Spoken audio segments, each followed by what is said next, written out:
Hello everyone, welcome to my channel. Bharat के घटनाक्रम यानी कि इतिहास के घटनाक्रम में आज हम एक और नए घटना के बारे में जानेंगे। आज हम जानेंगे गुप्तोत्तर काल, जिसे भारत का संक्रमण काल भी कहा जाता है। दोस्तों, जब गुप्त साम्राज्य का पतन हुआ तो भारत के इतिहास में एक नया अध्याय शुरू हुआ। यह था गुप्तोत्तर काल, एक ऐसा समय जब भारत ने अपनी राजनीतिक, आर्थिक और सांस्कृतिक पहचान को नए सिरे से पाया। आज हम जानेंगे कि यह काल किस तरह से भारत के इतिहास में महत्वपूर्ण था और कैसे इसने भारतीय समाज और संस्कृति को आकार दिया। तो आइए जानते हैं गुप्तोत्तर काल का उदय गुप्त साम्राज्य के बाद कैसे हुआ। दोस्तों, गुप्त साम्राज्य के अंत के साथ 5वीं शताब्दी में भारत में एक बदलाव आया। हूणों के आक्रमणों ने गुप्त साम्राज्य को कमजोर कर दिया। गुप्तोत्तर काल में कोई एक बड़ा साम्राज्य नहीं था, बल्कि भारत में छोटे छोटे क्षेत्रीय राजवंशों का उदय हुआ। इनमें यादव, चालुक्य, गंग और पाल राजवंश प्रमुख थे। आइए आगे हम जानेंगे धार्मिक और सांस्कृतिक बदलाव।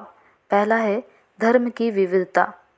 गुप्त काल में हिंदू धर्म ने जोर पकड़ा था, लेकिन गुप्तोत्तर काल में बौद्ध धर्म और जैन धर्म का भी उत्थान हुआ। बौद्ध धर्म के मठों और मंदिरों का निर्माण जारी रहा और हिंदू धर्म की विभिन्न शाखाओं का विस्तार हुआ। गुप्तोत्तर काल में हिंदू देवताओं की पूजा और मंदिरों का निर्माण बढ़ा, विशेषकर विष्णु और शिव की पूजा। दूसरा है कला और साहित्य। गुप्तोत्तर काल में कला के नए रूप उभरे। गांधार कला और मथुरा कला का प्रभाव बढ़ा। बौद्ध गुफाएं, मंदिर और मूर्तियों का निर्माण इसी काल में हुआ। काव्य साहित्य में भी वृद्धि हुई और लोक कथाएं और नाट्य शास्त्र इस काल में प्रमुख थे। आइए आगे हम जानते हैं विज्ञान और ज्ञान का विस्तार। दोस्तों, गुप्तोत्तर काल में गणित और खगोल शास्त्र में नए विचार आए।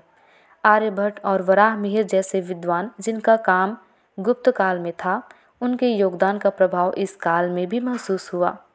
भारत में विज्ञान और चिकित्सा के क्षेत्र में चरक संहिता और सुश्रुत संहिता जैसे ग्रंथों का प्रभाव था, जो चिकित्सा क्षेत्र में अग्रणी माने जाते थे। आइए आगे हम जानेंगे राजनीतिक और आर्थिक स्थिति। पहला है क्षेत्रीय साम्राज्य और संघर्ष। गुप्तोत्तर काल में भारत के विभिन्न हिस्सों में छोटे छोटे क्षेत्रीय राजवंश उभरे, जैसे राजपूत और चालुक्य।